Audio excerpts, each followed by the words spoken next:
So, chatting today with Steve, who is such an inspiration.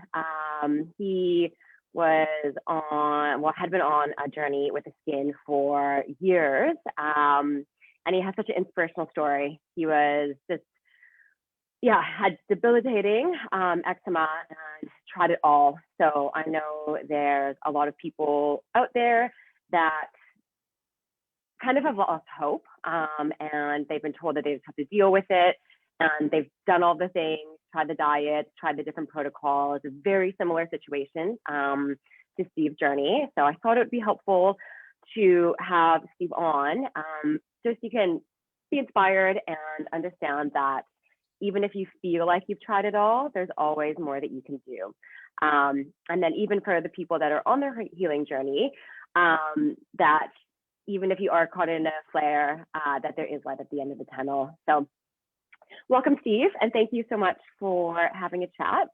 No worries. So let's just get started with like pre-Love Your Skin program. So can you just give us a bit of a background on kind of your journey with your skin and some of the challenges that you had prior to starting? Yeah, sure. So the skin's been an issue for many years, as you said. I used to sort of have eczema on and off as a kid, and then it kind of went away in my teenage years.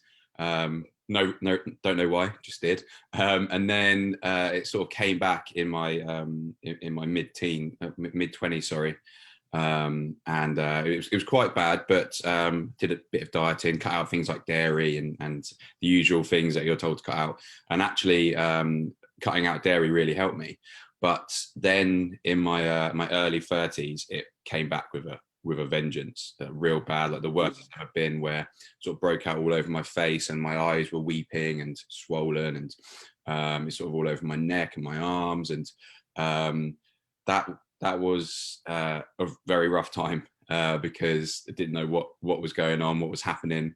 Nothing I was doing was working. So this would have been sort of towards the end of 2018. I was having time off work. I couldn't go into work. Fortunately, I had a boss who was really understanding, but just my face was so swollen and a mess. And then I started on my journey of trying everything, trying various diets and supplements, and some of it was successful in a way in terms of helping to control it, but nothing was really like clearing up and helping it. I tried like the whole medical medium stuff. I tried every diet out there. I did keto for a while, and did loads and loads of different food elimination diets, and I did allergy testing, so I had like blood tests and patch tests to make sure it was nothing environmental, and like the skin prick test and stuff. Nothing was coming up for an allergy. So I just did not know what was going on, and why. I just constantly had this skin that was just awful all over my face and my neck and my arms. I decided to do a bit of travel. I needed a bit of a break, so I did a bit of travel, and then when I got back, it kicked in really bad, and this was sort of start of last year, which is when you and I started working together, because I sort of come to the end of the road. I didn't know what to do, and then here we are. When did we start working together? I can't remember. Maybe like would have been towards the end of the summer, maybe last year.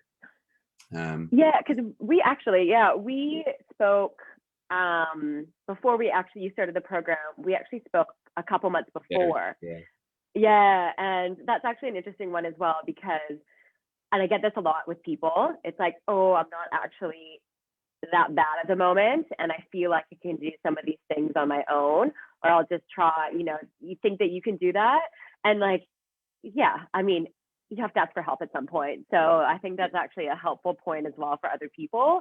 Yeah, because sometimes if you just keep letting it go, it gets worse, and that's completely. Yeah. And I was of that mindset first. I was I'm gonna do this on my own. Like you find yourself going into like a black hole on Google, just finding out all these different things that it could be, and how you should change your diet, and how you should do this, and try this program and try that, and you're like, yeah, I find I could do this on my own. And I think when you go to a conventional doctor, and I had it so many times, where like, nothing wrong with you. It's like, your blood work's fine, there's nothing, there's no underlying health symptom there. And I'm just like, well, look at me, look at my face, and like, Yeah, everything's normal. there's something wrong here, what is it? And I think when you get turned away by the doctors, it kind of, right, I need to do this for myself. And I had worked with, done a little bit of somebody recently in a similar field to you, but to be honest, it was just, she wasn't very good.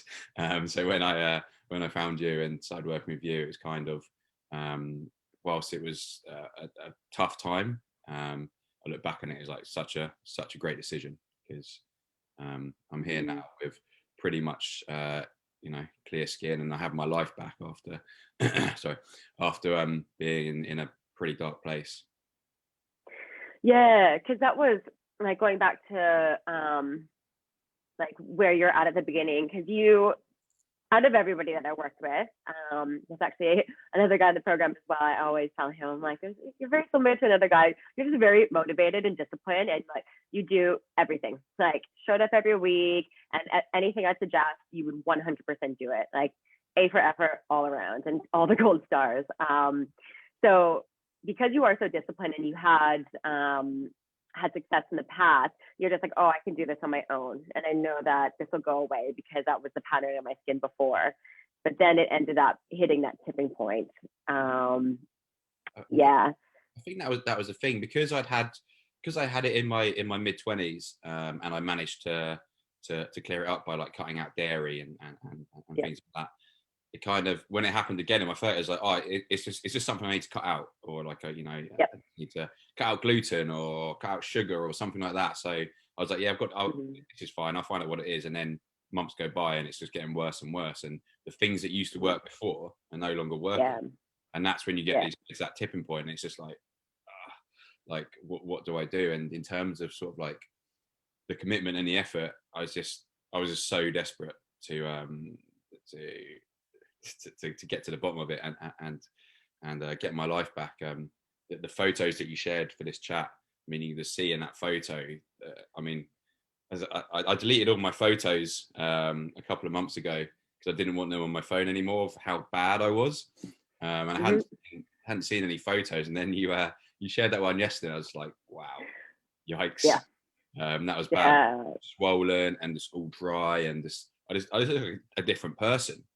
And when I think about how I was then, it was just, waking up every day was just the worst, because I just I had to go into the bathroom to see myself in the mirror and just be, it was just it was killer.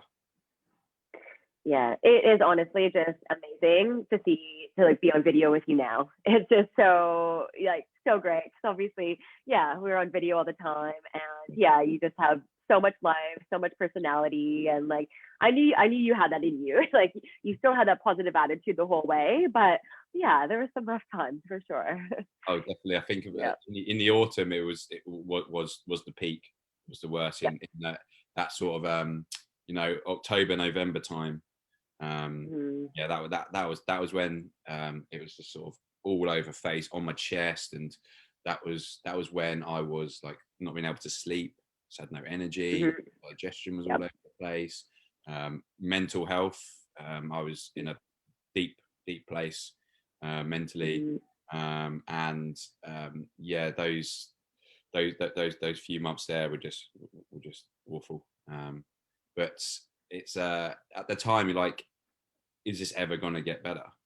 And then you kind of look back at your worst bit, and you kind of see that was the darkness before the dawn almost, because that's really bad. And then a few months later, and you're all good. And I guess it's the old cliche that it needs to get worse before it gets better sometimes, and it kind of, that was my case a little bit. Yeah, and it is one of those things too that, so what you had said before really resonated with my story, and 90% of the people that I speak to is that it was you had it as a kid, it was manageable, and came back with a vengeance in your 20s. This is 90% of the people. The other 10% had a bit of like shit diet and all of that. But the other part of it, like that is just textbook, and there's always a bit of a tipping point. And then typically it's like, okay, it's coming back, but it's manageable. I have the tools, I know my skin. But then what happens is you start eliminating. Now there's so much information on the internet. It's like, okay, I'm going to try keto, I'm going to try fasting, I'm going to try this, it's not that.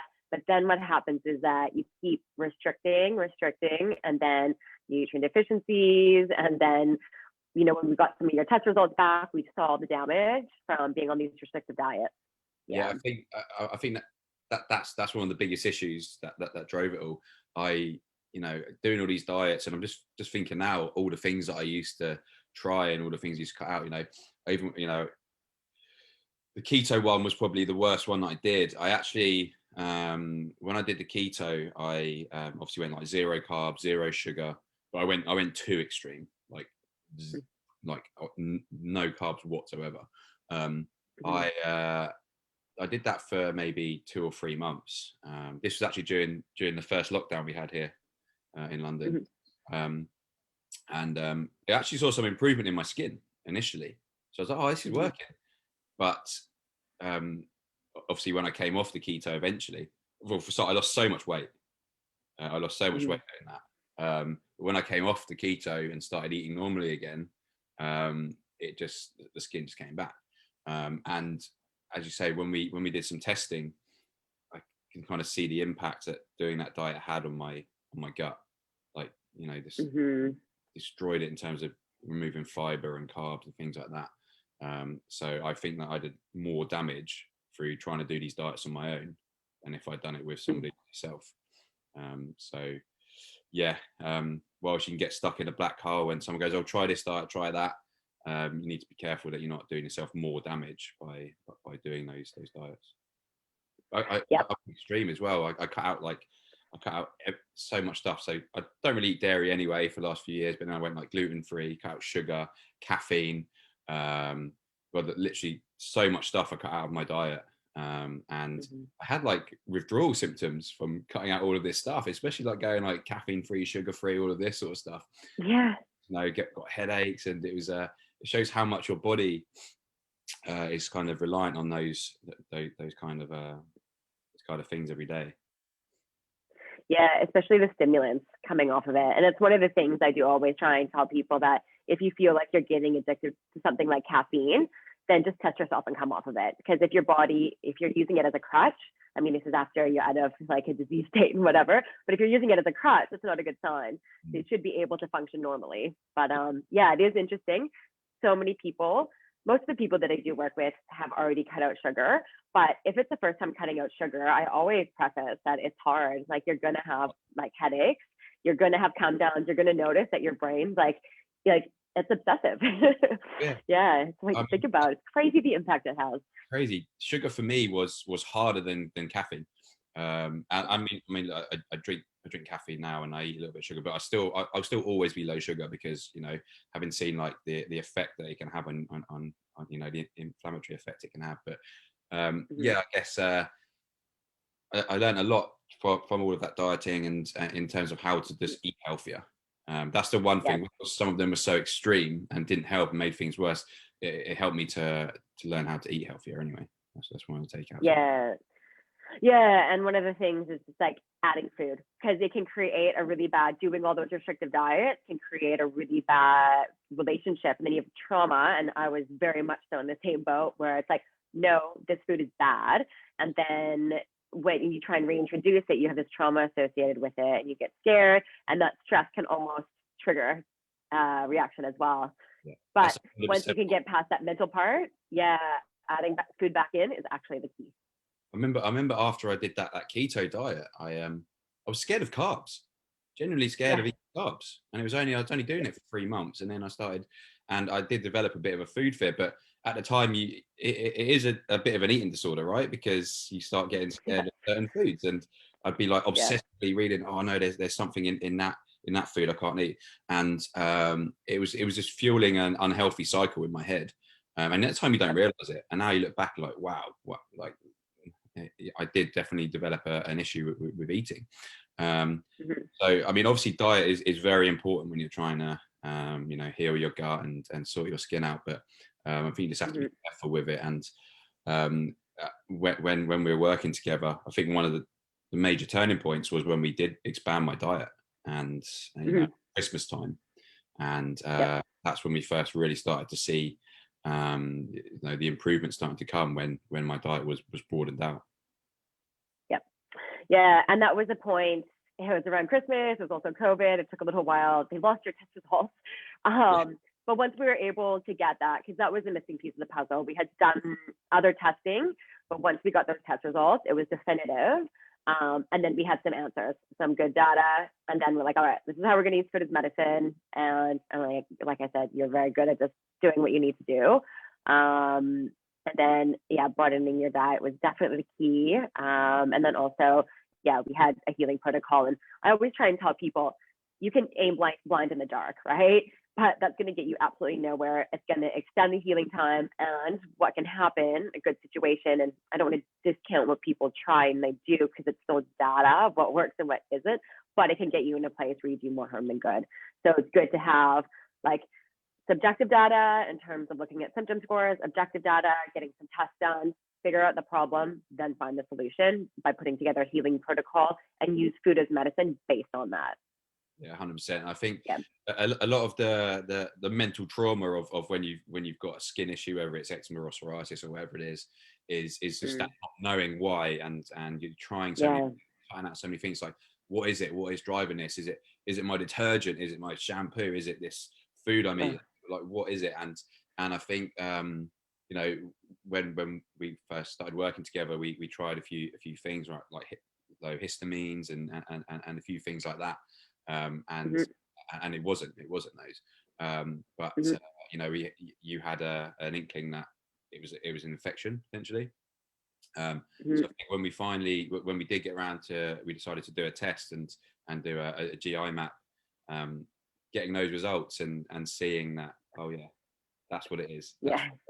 That's just like, wow, I finally know what's causing all of this, this pain and suffering, and this waking up in the night, scratching my face off, and the oozing, and I mean, I think you finally realize what's causing it. And I think when you then know what it is, it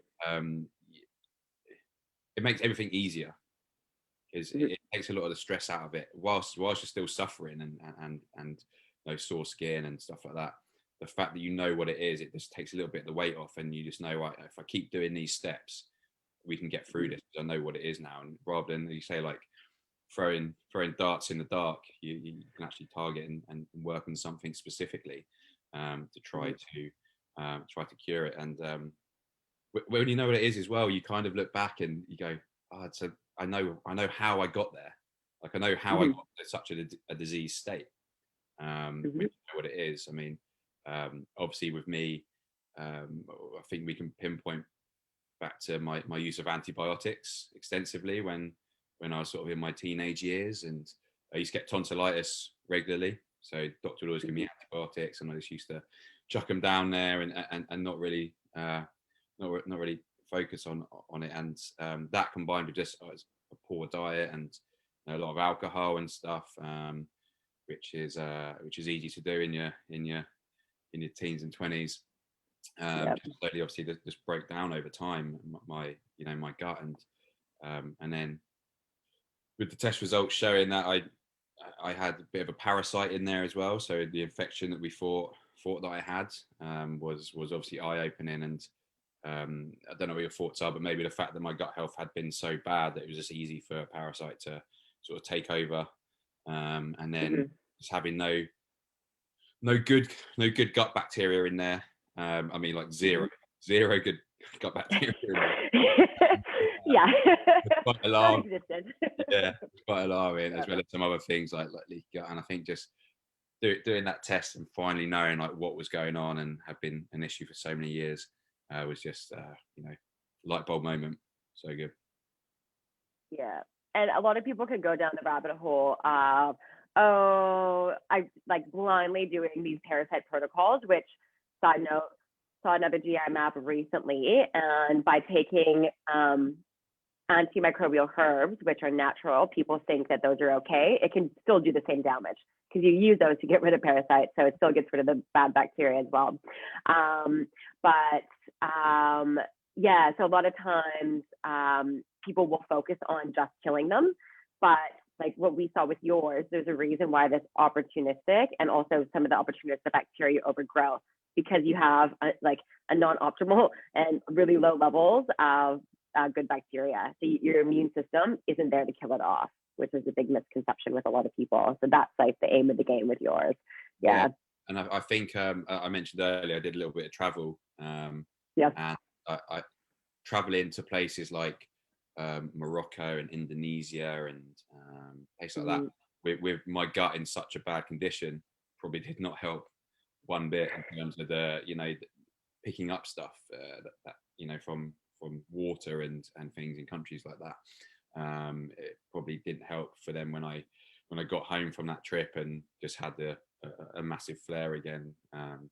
That was probably didn't help. It was good at the time, and I needed it after the year I'd had where my skin was in such a bad state. But that probably didn't help traveling to places like that without any work on the gut.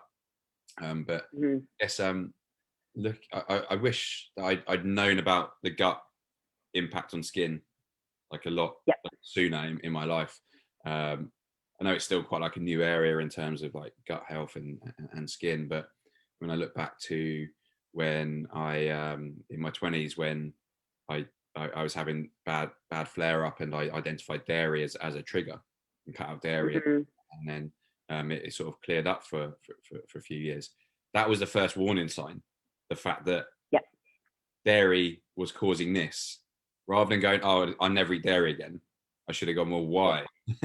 Like, why is dairy causing this? So, if back then I'd known that there was something wrong with my gut, I probably could have jumped in and sorted it out back then, like 10 years ago now.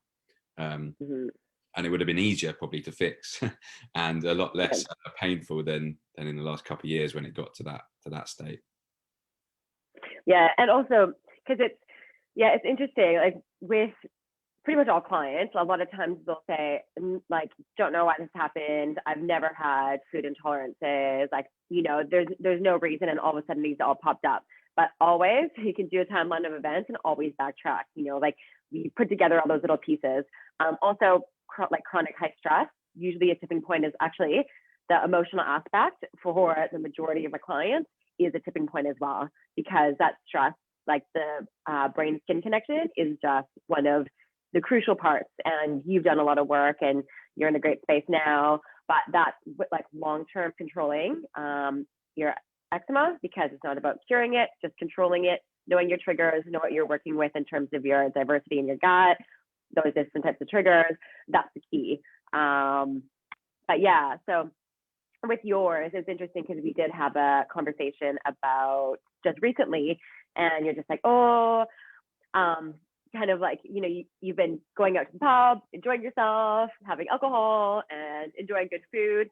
And then you're just like, feeling a little bit itchy. And so the whole aim of the game is to be able to have, like, understand your triggers and know your tolerance levels to them. So what we did is we looked at your results and we're just like, okay, just as a reminder, this is what we were working with before. We don't need to get retested now, but just to understand and have compassion for your body, because it's been through a lot. So when you're rebuilding your immune system and essentially repairing all the damage that's been done over the years, it does take time. And while you're in the program for 4 months, maybe even longer, still the journey still continues. You're out of the flare phase and the clear skin phase, but it's still a journey of healing. Yeah. And I think that was something that I kind of didn't realize. I was like, oh, my skin's so much better. It must be, it must be sorted now. And just started to tail off on supplements and just be a little bit more, maybe a bit more lax with like eating out and things like that. And then just started to flare up a couple of weeks ago. And it was kind of that wake up call, like, no, you're still working on this. You're still healing. You need. It took years and years to get my body into that state. It's going to take a while to heal. And that was that was a much needed chat with you the other week to realize that, and realize that there's still lots of work to do, and just adding in a couple of extra supplements and stuff to keep me on this journey. But the point that you said about stress is really interesting, because I'd read a lot about stress driving your eczema and things like that, and I was just like, nah, not me. No, I'm not stressed, and I'm fine. Yeah. I remember you saying it. I was like, no, honestly, I don't feel stressed about anything. But when you look back, you're like, yeah, I put myself under a lot of stress that I didn't realize. And I look at how, even just like from where I allowed myself to go in terms of my mood every day, and my mood was just in the bin every day because of my skin, and when waking up and seeing yourself looking like that, and then having to try and wash, and it hurts, and then moisturizing constantly, and when you need to go out the house to go to shop, you've got cap pulled down over your face and like put up, and you just don't want people, because I'm very self-conscious about my appearance, so when it's all over your face and your neck, it's just like constantly in your head, like when you see people, and not wanting to see people. And I remember living with my housemate, and just not wanting to be around my housemate, and like, this is my friend, and I was in that mindset, and I'd sit in my room and not want to socialize, and canceling social occasions and stuff, and that's the stress, right? That's the stress that you don't realize that you're putting yourself in under, because of you're just obsessing about it, and it completely takes over, and it's hard for that not to happen when it's such a cycle. Yeah, and then you get into bed, and you can't sleep because your skin's so horrible, and you might get off to sleep for an hour. I mean, what's happened with me was, it took me ages to get to sleep, and then I'd finally get to sleep, and I'd wake up like an hour later, like really itchy and dry and oozing, and then I'd have to get up and like moisturize and stuff, and then get back into bed. Then I'd be awake again, would be watching Netflix till like 4 or 5 in the morning. Then I'd finally get to sleep, and then have to wake up for work and like a couple of hours after. And so then the lack of sleep then compounds on that stress, and with no sleep, your body's not healing, is it really? And now I compare that to now, where I sleep like a dream, absolute dream, like 8 hours solid now a night. It's just that was not a good time, and it stress played a large part of that.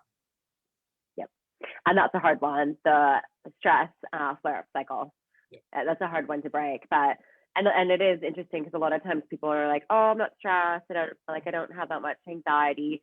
But just like dealing with your skin, your baseline of normal changes, where you just adapt and deal with a new set of normal. So your skin's worse, but you just deal with it. Your anxiety, your stress is worse, but like for you, that's normal. But that's actually not a normal level. Yeah. Yeah, it was. And I think I don't really know when the stress kind of alleviated itself, really looking back on it, but I just think as things started to improve post Christmas, and you start to see differences in skin, and I'm trying to think, like the audit kind of happened. My skin started to look a bit better. It was a bit less dry, and then like the sleep started to improve, and I think that was really key, was when the sleep started to improve, because then my mood was improving, and I had more energy. I feel like that was one of the key steps. And I noticed other changes, like I felt like my strength started to come back, and it's a bit of a change in my hormones as well. And it's kind of, I think as these steps kind of happened, the stress fell away. But mentioned earlier about when we spoke a couple of weeks ago, and a bit of like anxiety when I started to flare again a couple of weeks ago. And there's definitely like a little bit of like PTSD style stress still there. When I see like, oh, my neck's a bit red today, or it's a bit itchy tonight. You can't help but go back to where you were in that dark place of the autumn, and thinking, oh my God, what if like this flares up and I go back to that, and just got my life back on track and socializing and back to work and stuff, and I can't bear the thought of going back there. So then you start thinking about it, and it makes you a bit anxious, and so it's a little bit of like PTSD in that sense, because you're just constantly thinking about how you might end up back where you were. But so that's something that I'm trying to work on at the moment is when I do get a bit itchy or a little bit red, it's trying not to worry that I'm going to go back, and as you know, try and just I know what it is and just manage it. Mhm. Yeah, don't get caught in those thoughts. Actually, side note, because this part of the journey, and like the more clients that I've worked with, noticing it more myself and thinking back to mine, is yeah, that mindset portion is just so important. And also the fact that, yeah, when you go through something traumatizing, and like having a skin condition is traumatizing, it affects every single aspect of your life, especially when it was as extreme and as chronic as yours. Creating a healthy narrative around it, so you can compartmentalize it, is really important. I'm having a psychotherapist come in to do a series in the group. So I'll invite you to those sessions if you want, because yeah, it's good to have more tools, the better, obviously. But what you were saying, when you know the key to controlling your flare-ups long term is to catch it right at the beginning, and that's exactly what you did when we spoke.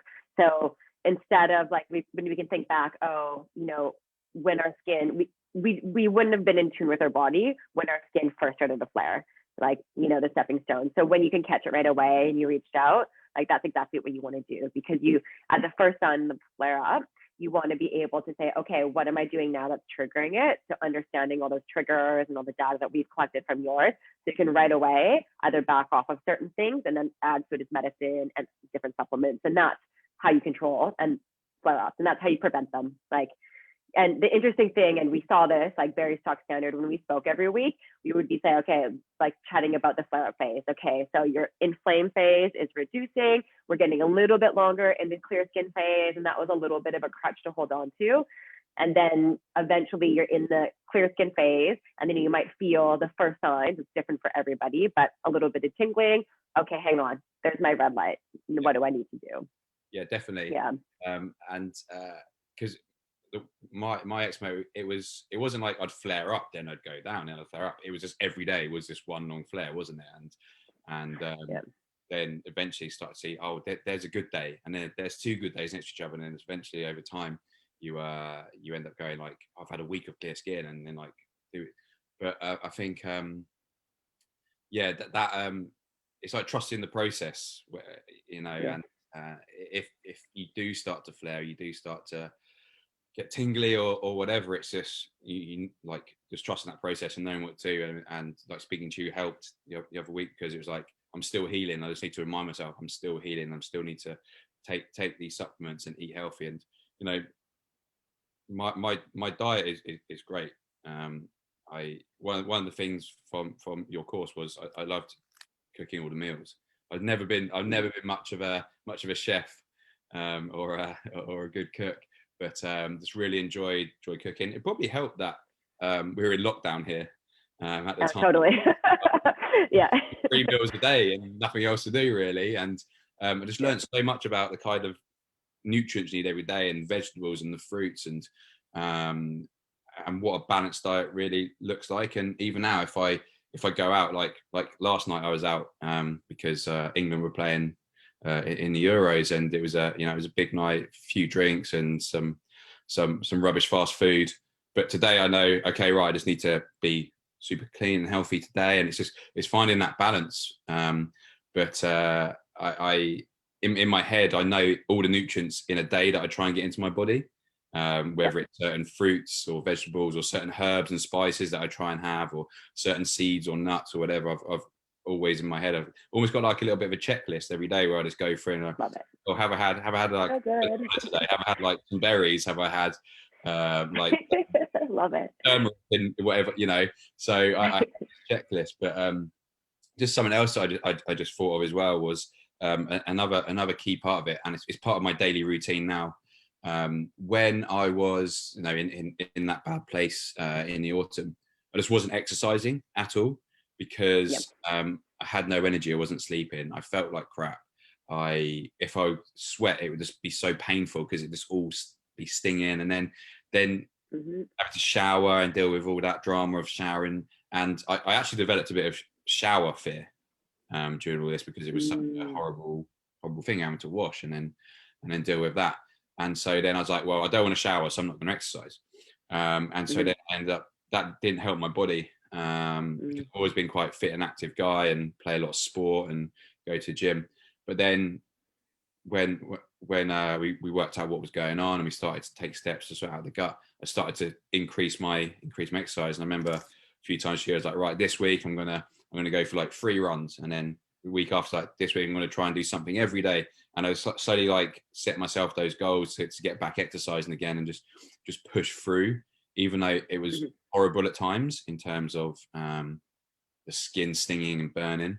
I feel like starting to exercise and move my body regularly was just so key, in terms of getting the blood pumping and some good endorphins to try and improve my mood, because my mood was so bad. And just going for a run, you feel so much better after, and help my digestion.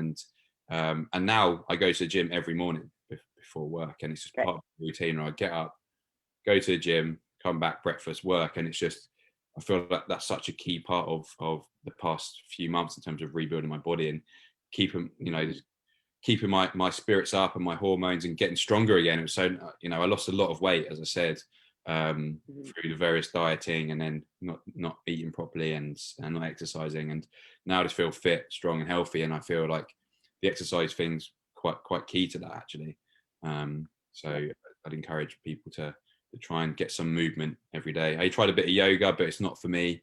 But it was gotta find your vibe. Yeah, when I didn't want to get sweaty because of my skin, I was like, I'll try some yoga. It wasn't really for me. But for some people, find just doing that and moving the body in that way is brilliant as well. Yeah, and that's a good part of it, because it's not just one thing. Because people are always like, okay, so I need to heal my gut, or I need to eat these foods. And it's not just one thing that you need to do. It's, you need to get get to the root cause, right? So for you did, but then it's also managing stress. It's also moving your body. It's also sleeping. It's everything. It's not just one thing, because every single thing that we do affects every single body system, and that's going to affect your skin. And I think that's one of the things when you're going it alone and you're just like researching on Google, trying to find things. You're just focusing on one area. It's like, I'm going to cut this out, or I'm going to do this diet. But you need to look at the whole picture. And something like the exercise was key to that. The sleep was key to that. The mood and the mindset, and it's working on all those little bits and just having a lot of me time. Like I was putting some time aside every day just for me, just to sit and like read a book and just relax and putting that it's all part of it, and all part. I was doing a lot of meditation, so every morning I'd wake up, I'd do like only 10 minutes, just had a meditation app, I'd do that, and then just kind of that period between being asleep and awake and just doing a bit and just getting this little routine of doing these little things every day, just to help the stress, give yourself a routine and just repair your whole body. And I went on, it's still part of it now. And if I, as I say, when I get some warning lights, I just have to go, right, stop, and what are you doing? Did you skip going to the gym a couple of days? Have you drunk too much alcohol? Have you not had the nutrients? I just have this checklist of things to try now. And actually a large part of that is like what I put on the skin as well. So I mean, I had quite a journey with moisturizers. As does everybody. I spent thousands on moisturizers over the last sort of three or so years, longer, 5 years, and from pharmaceutical stuff to natural stuff to oils to shipping stuff over from like Australia and wherever to America to try these things that were getting good reviews. And when I was at my worst, my skin was reacting to everything, as you remember, like nothing that I was putting on the skin. Some of it was making it worse. I remember even some natural stuff, like I'd put aloe vera on it, be like, whoa, what's happening? And it's just like my skin was even reacting to natural stuff. But when I finally, after a lot of trial and error and a lot of expense, found a couple of natural moisturizers that worked for me, that was a big step as well. And now that's a key part of my daily routine. So wake up, put this on after a shower, and it's just looking after the skin, even the areas where I'm clear, like my arms are now completely clear, and it's all up my arms. I still put a little bit of moisturizer on them after a shower, just to help the skin and keep the skin feeling fresh and support the skin barrier. Because I know you and I, talked a lot about skin barrier as well as sort of the gut barrier, and how you need to help the skin sort of repair itself from the outside as well as the inside. So Yep. that this maintenance of my skin is crucial now that I finally have a moisturizer that works.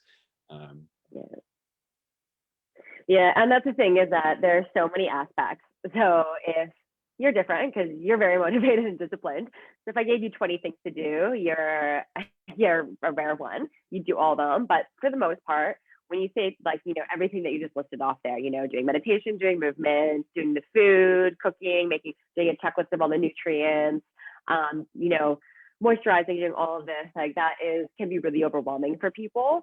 And like, exactly like you said, is like what we work on in the program is doing rituals and these habits. And one of the best things, like you said, me time.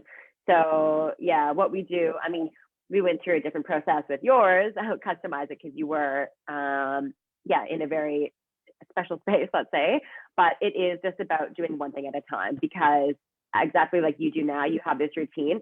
What we're doing, it's not, well, the program's now 4 months. I think it was 3 months when you're doing it. I've extended it, but it's about creating habits, because we don't want this just to be like another thing that you do and then forget about. Like, this is like a lifestyle change. So these are long-term, habits that we want to implement for your life. Yeah, and you feel better when you do it. Oh, 100%. And it wasn't like I didn't just jump straight in and just have these habits and routines straight away. It's just built up over like the time working with you, and since then it's just, so now I have my routine where I don't even think about it every day. It's just part of my day, and I enjoy a lot of it, and I think it is just, it's the building blocks, and not running before you can walk, which I had tried to do when I was doing stuff on my own, the previous year. It was like trying to just find a quick fix and cure it, when actually I needed to work on a deeper level, because my gut was in such a bad state and other parts of my body. And I even look at, you don't notice it at the time, but my hormones were all over the place. And it wasn't until they started to like correct themselves, earlier this year, working with you, that I realized how out of sync my hormones were, and my body was. And you don't ever think about things like that, but the whole body affected. Then you think, oh yeah, my digestion's good as well, it's fine. And then when you do have good digestion, you're like, oh, that's what it's supposed to feel like. You are meant to go to the toilet like twice a day. Okay. But, it's like how how you don't realize at the time until these things start to improve, and you're like, wow, it's so eye-opening. Whilst it's been a horrible few years dealing with it, and obviously still working on it at the moment, it's going to take a while to fully heal, and I'll always have to manage it, I guess, in some capacity.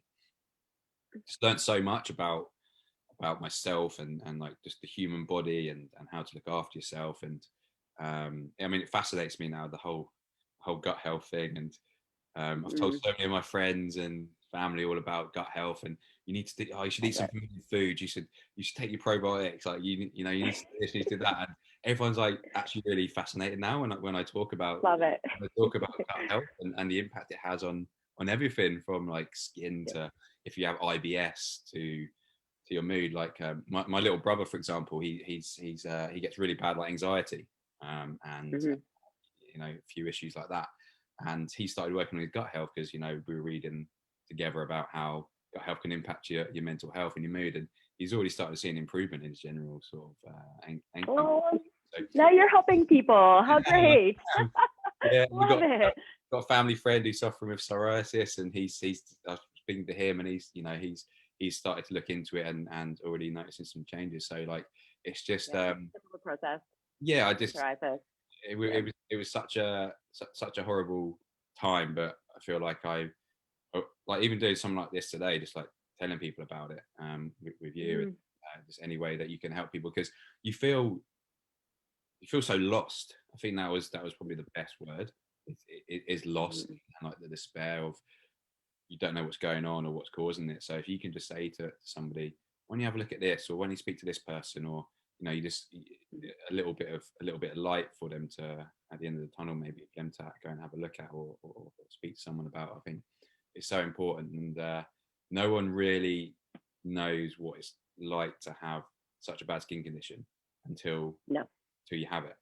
A lot of people just be like, oh, it's just, it's a bit of dry skin, throw some like moisturizer on it, but they don't see the whole picture. And aside from like the lack of sleep and the showering and the cracking and the bleeding and the oozing and that side of it, the mental anguish that comes with it, especially if it's in a visible part of your body, like your face and your neck, like I had, just destroys your self-esteem, and people don't see that side of it. So any way that you can help people and talk to people and be there for them, I think is really cool. And I think you do things like this, it's great for people to see that you can come out the other side, even if you're at your worst. Like that photo you shared where I just look like a different person, big swollen face. So I think, yeah, it's that full picture, and just keep going. It's a long road, and it didn't happen overnight. Took a lot of trial and error and testing and whatnot to get to here. Yeah, it is possible. And there's always, if you're always at the end of the road, there's always more that you can do. But on that note, I always feel like people, when you're in the eye of the storm, it's hard to see out. Yeah. So to give people hope, can you explain some of the things now that you can do that you couldn't before, and how your life has changed? I think that would be like a nice crutch for people to look forward to. Yeah, definitely. I think, feel like I remember saying to you at the time, like, I haven't got my life anymore because my skin had completely taken over. But now, like, I'm just like, I've got me back. Like, I can, I can go out socializing. I can go down the pub. I can go out for dinner. I can go on dates. I can do all this stuff and not be like, oh my God, my skin, people looking at me. So I've got my social life back, which in turn, means that my mental health is so much better. I can exercise every day now, whereas before I couldn't because it was painful. I can think about, when COVID is gone, I can think about like traveling again and not being concerned about how I'm going to manage my skin and stuff. And I feel like a completely different person from that person that I was all those months ago. And I can focus on, I've been able to focus on other stuff, like focusing on my career more. I've been trying to buy a house recently, as I mentioned to you. Like, other parts, my life was on pause, and now I'm like starting to move my life on more in terms of like work and housing and dating and socializing and sport and things like that. And I guess that's just, there's no better way to sum up what I can do now than just say I've got my life back when it was on pause. Yeah, and that's the thing. People who've never experienced or had eczema, they don't realize that it affects literally every part of your life, and you become a prisoner in your skin. And like, it sucks because it does affect every aspect of your life. But when you're going through the healing, it's like a domino effect, right? In the negative. But then when you start healing, it's like a domino effect in the positive, that everything starts to fall back in place once you get to that place where you are on the right route and you're healing. So, definitely. Yeah. I think, even like, there's things that I won't take for granted now. So even the fact that I shower every day is I've never taken the little things, hey? because it was such a big dilemma and a big drama. And I got into this, as I said, I got like the shower fear, and I was only shower like once every like 5 days or so. And I don't think we've mentioned yet, but we think I had a little bit of a fungal infection as well, don't we? Sort of on the skin as well as the gut issues. And I think a large part of that was the not washing properly and things like that, whilst trying to manage my skin. And so that has made everything worse as well. And so just the fact now I can shower and go and get sweaty, jump in the shower, get out and just dry myself, a bit of moisturizer, I'm done, is just it's a dream. Yeah. And nobody is like would understand that unless you have eczema. Like the dilemma with showering, how long it takes. The trauma, the pain, and then moisturizing after, trying to figure out something to wear to cover your rashes. Yeah. You're covered eczema problem. And you're putting on clothes and you've got moisturizer all over you, and it's just like, so greasy. In the winter it's cold, and Yeah. Okay, cool. Well, Let's wrap it up. Oh yeah, we've been chatting for ages, as always. Well, I think that's going to be really helpful for people, and I think a lot of people will be able to relate with where you're at. Most people that I speak to, very similar. I think that's just a really nice anchor for them to focus on, that it is possible and life can change and life can go back to normal. So thank you so much for being an inspiration for people and having this chat. I think just keep going. Anyone who's watching, just it will get better, even if you don't feel it. It will. There will be something will click. So you'll find out something that's causing it, or there's always somewhere else to go. So keep going and keep looking for the answer. All right. Thank you so much for your time, Steve, and I'll talk to you soon. See you later. Bye. Okay. Bye.